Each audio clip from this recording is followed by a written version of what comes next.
Добар ден, почитувани ученици, добре дојдовте во нашата училница каде што продолжуваме со активностите. Се со цел да ги усвоиме целите од наставната програма за прво оделение. Воедно ги поканувам учениците од прво оделение да ни се придружат на денешниот час по ликовно образование. Како што кажавме, денес на часот по ликовно образование за прво оделение имаме наставна содржина, печатење, народна шара. Кои цели треба да ги усвоиме на овој час? Ученикот треба делумно да учествува во изработката на печатот, да избира бои и самостојно да печати, да заклучи дека со печатењето можно е повторување на истата форма, да го регулира стисокот на дланката при ритмичкото повторување на печатењето, да ја развива креативноста и педантноста при печатењето. Кои ни се очекуваните исходи од овој час? Ученикот делумно учествува во изборот на печатот, самостојно избира бои и умее да печати, педантен е и креативен. Како што кажавме, денес мотив ни се народните шари.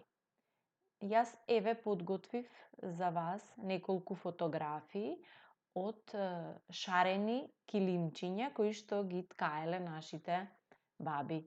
Погледнете го првото килимче, како е ишарано, со правоаголна форма, во средината има повторно еден правоаголник, каде што има цик-цак, две симетрични линии, а во средината се поставени цветни дезени, преовладуваат жолтата, сината, црната боја.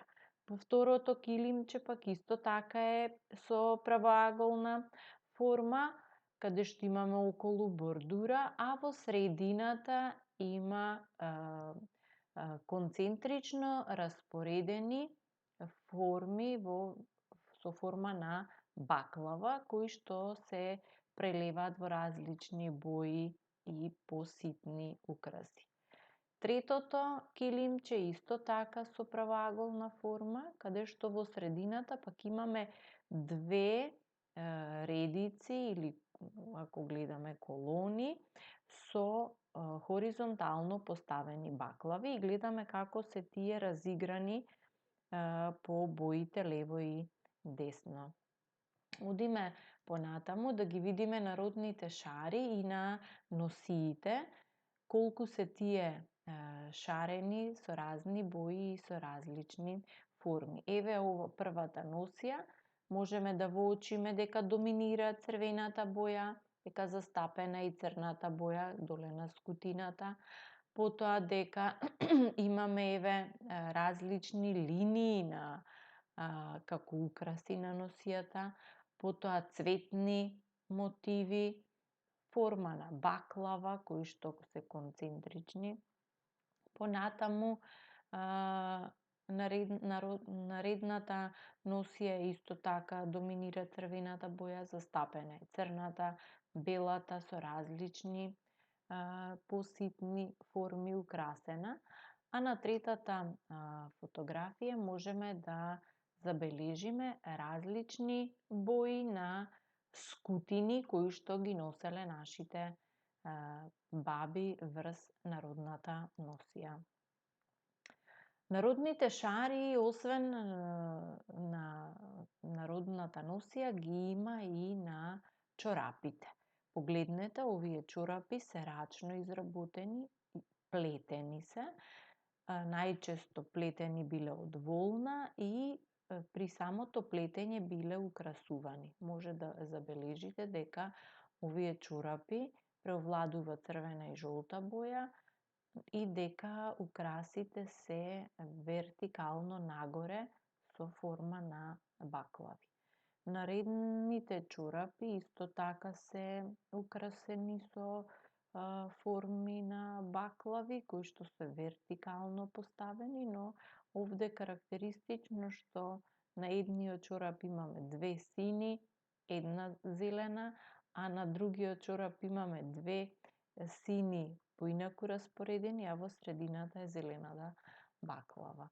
Значи колку биле креативни и инвентивни во изразувањето. И наредната слика може да воочиме дека волнените чорапи пак биле шарени во хоризонтално поставени украси, каде што имаме тенки линии, подебели во вид на баклави, потоа цик-цак линии со различни бои од црвена, сина, бела и така натаму. Како и на килимите, рековме, постојат најразлични форми, најразлични шари кои што се различно распоредени и разиграни, од концентрично поставени до диагонално овде распоредени, вертикално и така натаму. Боите се исто така различни, формите и големините. Видовме дека народните шари ги има насекаде. На килимите, на народните носи, на скутниците, на чорапите, на веленцата, чергите, перничињата и слично. Нашите баби ги везеле, ткаеле или пак плетеле. Значи, ние денес по ликовно образование ќе печатиме со техниката компир печат и ќе се обидеме да ги представиме народните шари на едно килимче. Нашите предци сите овие работи ги изработувале рачно и биле доста креативни. Тие природните материјали, најчесто волната, ја обојувале со природни бои, а претежно доминирала црвената, црната, зелената, жолтата, белата боја. А ние денес за изработка на килимчето ќе користиме темперни бои. Ние и досега сме печателе, се сеќавате, печатевме отисок на прст со показалецот, печатевме со вашите дланки со други природни материјали, како лисја, овошје, зеленчук, а денес ќе печатиме со компир. И таа техника се нарекува компир печат. Ама да се потсетиме што беше и печатењето. Печатењето всушност представува нанесување боја на предметот со кој што сакаме да печатиме, во овој случај компирчето, и притискање со него врз лист од блок. Погледнете, јас преку слики ќе ви покажам како течеше мојата денешна активност. Најпрво, на работната површина ќе си постелете некоја подлога која што ќе ја заштити од валкање. Потоа, ќе си ги приберете темперните бои, четката, чашката и палетата. Компирчињата ќе бидат при рака, веќе подготвени, но вие треба да внимавате со ножето. Значи, кога ќе ги обработувате печатите, тука да бидат вашите родители и да ви помогнат.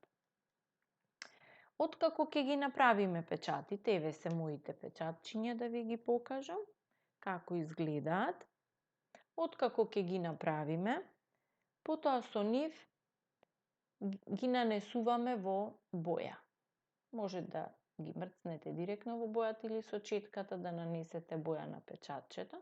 Го земате печатчето и притискате врз белиот лист. Значи, бојата треба да биде со средна густина. Ниту многу густа, ниту многу течна. И кога ќе го нанесеме печатчето, потоа внимателно го ставаме врз белиот лист. Не треба да се ја придвижуваме раката лево-десно, да не ни се размачка. И стисокот на дланката треба да ни биде умерен. Значи, ниту слабо, ниту јако.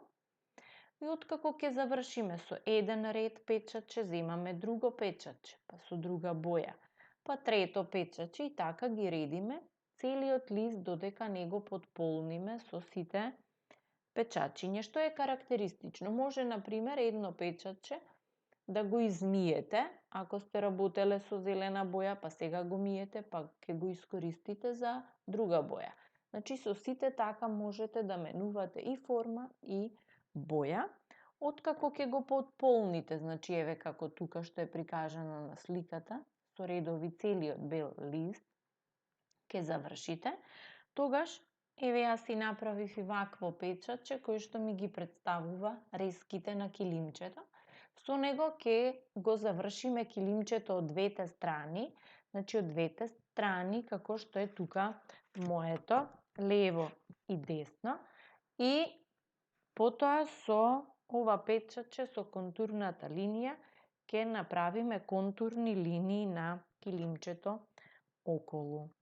Така ќе го добиеме посакуваниот килим кој што може да биде најразлично декориран и украсен. Значи, сега да се потсетиме што се ви треба пред да започнете со реализација на оваа активност. Најпрво на листот да си нацртате контури на килимче.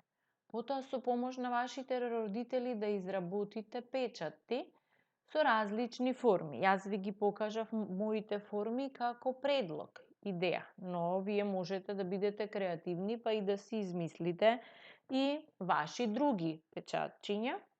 Потоа ќе земете едно печатче, го нанесувате во бојата и го пренесувате на листот со стисок на дланката. По желба, килимчето го завршувате, рековме, со контурна линија, му ставате ресички и секако треба да внесете фантазија, да бидете креативни, да бидете педантни. Вашата ликовна творба може да ја фотографирате и да ја испратите на вашата наставничка, на баба, на дедо или пак на вашето другарче.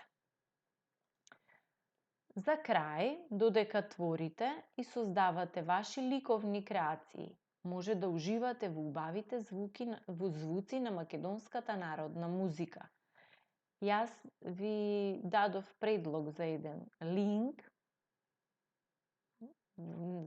со кој може да слушате и да уживате додека творите. Ви посакувам успешна и креативна работа и се гледаме на наредниот час.